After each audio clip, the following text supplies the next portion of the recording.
Saya galbay pinjol dan tidak perlu teman sama sekali. Dulu, di tahun 2019 sampai 2021, orang yang gagal bayar di pinjaman online akan merasa dirinya lah yang paling hancur, paling sial. Ya, karena melihat teman di sekelilingnya sangat bahagia, gitu ya. Tidak ada tekanan, tidak punya hutang pinjaman online. Oke, seolah-olah dunia ini membencinya karena dia terlilit hutang pinjaman online. Oke, pinjaman online itu ya dulu masih sangat tabu sekali. Oke, curhat ke teman, curhat ke saudara, curhat ke siapapun tentang pinjaman online itu ya, waduh, seperti dogma ya, masih tabu sekali. Sehingga memperparah orang yang terlilit hutang pinjol tersebut karena tidak ada tempat untuk mengadu, tidak ada tempat untuk curhat, gitu ya.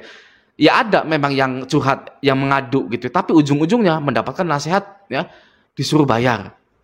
Oke, jangan sampai telat dan lain-lain gitu. Padahal dia sudah tidak ada uang lagi gitu loh. Ya, gimana mau bayarnya? Gitu kan. Masyarakat Indonesia pada saat itu atau ya sampai sekarang sebenarnya ya, masih belum mengenal tentang gagal bayar.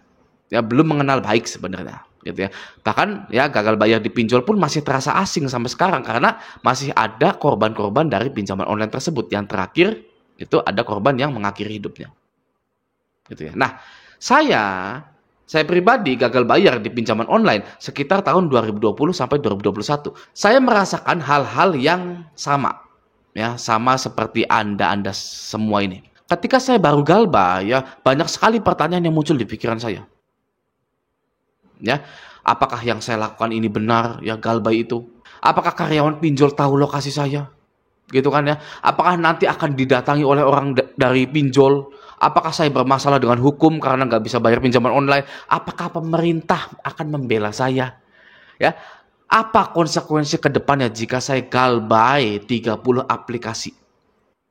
Seperti itu. Sama seperti Anda ya. Banyak sekali ya pertanyaan-pertanyaan di pikiran ini. Nah, saya cari-cari tentang informasi gagal bayar di Google. Ya, di Google, di Twitter, di Instagram, dimanapun pokoknya ya. Apa yang saya temukan ya tentang informasi gagal bayar itu? Yang saya temukan adalah judul beritanya itu seperti ini. Akibat ngemplang pinjol. Ya, jangan kabur dari pinjol. Ya, gagal bayar di pinjol bahaya. Ini sanksi hukumnya gagal bayar di pinjol. Ya, seperti itu. Saya ingat banget banyak media-media di Indonesia yang nulis artikel seperti itu. Ya, bahkan ada yang nulis seperti ini. Ya, yang parah ini ya. Ini dia cara agar hutang pinjol Anda bisa lunas semua dengan cara yang cepat. Wah, tertarik kan? Ya, saya baca, saya klik ya. Anda tahu step pertamanya apa? Yang pertama, bayar hutang Anda satu persatu. Ya. Aduh. Ini artikel kalau bisa dibilang aduh bodoh ya bodoh banget. Ya, gimana bisa orang nggak punya uang ya, kelilit pinjol gitu kan, suruh bayar hutang pinjol satu persatu. Ya, lebih parahnya lagi setelah di-scroll itu ya, itu solusi terakhirnya ya, jual tanah, jual rumah, jual motor. Itu nggak tahu artikel apa itu ya, pokoknya sampai sekarang pun masih ada artikelnya kayaknya. Nah, sekarang Anda bayangkan Anda gagal bayar pinjol di tahun 2020. Ya, galbay pinjol itu masih tabu, nggak ada teman yang galbay juga, ya, berita di Google judulnya seperti itu semua, ya, apa nggak jalan buntu bagi orang yang galbay di tahun itu? Itu jalan buntu, itu kalau orang yang lemah, itu udah mengakhiri hidupnya pasti itu. Ya, nah lalu saya dengan dihadapkan jalan buntu seperti itu, ya, saya akhirnya memberanikan diri untuk menghadapi jeratan pinjol ini. Ya, oke saya hadapi. Ya di hari itu juga ya. Di hari itu juga saya galbay serentak. Oke. Teng teng teng seperti bunyi lonceng gitu ya. Wah, 30-30-nya itu saya galbaykan semua. Kalau Anda mau tahu ya. HP itu nggak pernah berhenti dari penagihan-penagihan pinjol. Ya, saya angkat ya penagihannya. Saya berantem dengan DC-DC itu. Ya, saya chattingan juga berantem lagi ya dengan DC-DC itu. Ya, maki-makian. Wah, saya balesin sana sini, saya angkat teleponnya gitu ya. Waktu awal-awal saya galbay gitu. Lama-lama saya capek. Ya, gimana bisa gitu kan? Saya satu orang meladeni banyak-banyak orang. Akhirnya saya diam, ya. Saya diam sebentar, ya. Saya abaikan dulu handphonenya, ya. Saya berpikir, apa yang ingin saya ketahui dari gagal bayar pinjol ini? Ya, akhirnya saya menemukan jawabannya. Saya ingin mengetahui apakah gagal bayar pinjol itu dipidana. Ya, nah akhirnya ya dalam diam itu ya saya menyiapkan strategi ya agar saya tahu apa yang akan terjadi ke depannya jika saya menjanjikan pembayaran kepada DC-DC itu tapi saya membohongi mereka.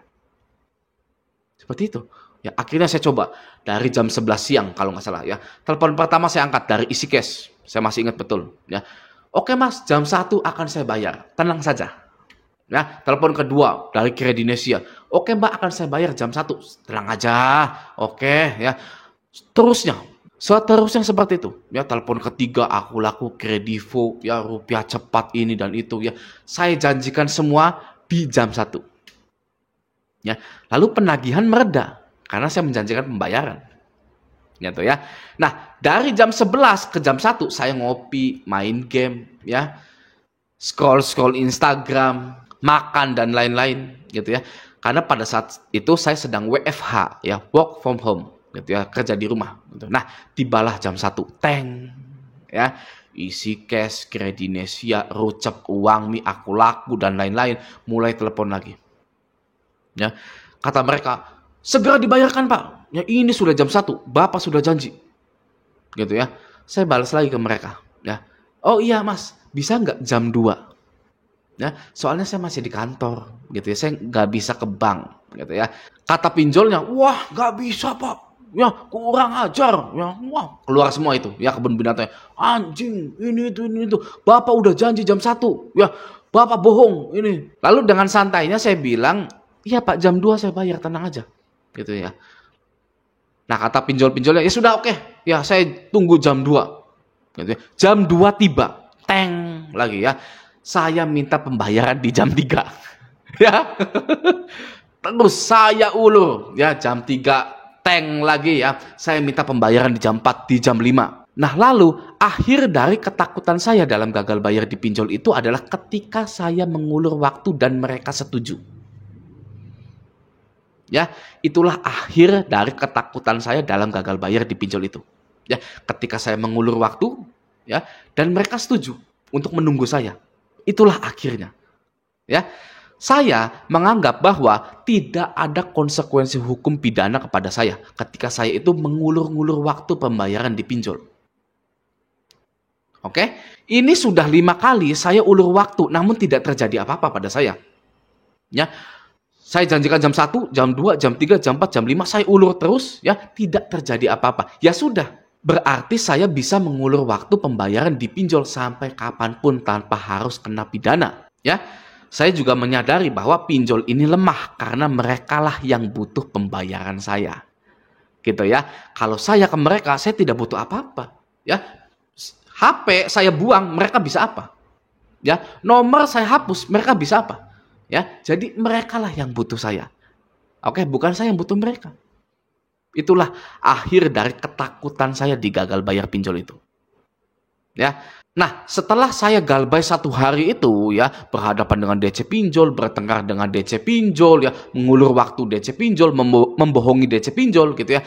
Saya ingin mempatenkan pikiran saya. Ya, saya mengetikkan kalimat yang tepat di Google akhirnya. Ya, saya ketikkan apakah orang yang tidak bisa bayar hutang akan dipenjara. Nah, di situ saya bagaikan nemu harta karun di semua website yang ada di Google. Ya, beda ketika saya itu mengetikkan apa resiko gagal bayar di pinjol. Ya, itu artikelnya menyesatkan semua kalau saya mengetikkan apa resiko gagal bayar di pinjol. Nah, ketika saya ingin mematenkan ya pemikiran saya bahwa gagal bayar di pinjol itu tidak dipidana, ya barulah di Google itu menjelaskan bahwa pasal 19 ayat 2, barang siapa yang tidak bisa melunasi hutang karena ketidakmampuannya, maka tidak bisa dipidana. Sudah tok. Ya. Wah, itu ya saya galbaikan semua pinjol saya ketika saya itu tahu hal itu, ya. Nah, tapi tidak sampai situ saja, ya. Saya mikir lagi, gimana kalau kontak-kontak darurat ini saya dihubungi, gitu ya. Nah, saya ya sudahlah, tidak peduli ya. Nanti saja mikirnya kalau sudah terjadi. gitu ya. Seperti itu. Ya akhirnya kalau saya dihubungi, saya suruh mereka abaikan saja, ya. Sudah beres ternyata, tidak terjadi apa-apa. Ya, pada saat itu saya seperti orang yang baru terlahir kembali, ya, lepas dari jeratan pinjol. Nah, pada saat itu juga saya pun baru menyadari bahwa saya tidak perlu teman untuk menghadapi gagal bayar ini. Ya, ternyata saya bisa berdikari menghadapi pinjol-pinjol ini. Ya, saya berani berbeda di antara orang-orang yang sama. Ya, saya berani berbeda padahal berita-berita dan artikel-artikel pinjol di tahun 2020-an itu tidak ada satupun yang berpihak pada orang gagal bayar. Ya, sampai akhirnya di tahun 2021 ya atau di awal 2022 saya menciptakan channel Raja Galbay karena saya tahu tidak ada satupun orang yang seperti saya yang berani akan menyuarakan gagal bayar. Dan juga saya ingin menolong masyarakat Indonesia yang terjerat pinjaman online itu. Ya, dengan pesan jangan pernah takut dengan pinjaman online. Ya, memang terbukti ya, pinjolnya lah yang lemah jika kita kuat. Banyak sekali pinjol yang berguguran, Danafik, Finmas, Cashwagon, Fintech Syariah dan lain-lain. Ya, itulah ya, pinjol itu lemah. Oke? Nah, semoga Anda juga bisa membantu sesama orang yang sedang gagal bayar ya, menyuarakan jangan pernah takut lagi dengan pinjaman online. Dan korban-korban yang mengakhiri hidupnya dari pinjol ini tidak akan pernah bertambah lagi. Stop ya korban-korban pinjaman online. Oke. Semoga video ini bermanfaat. Sampai jumpa di video selanjutnya.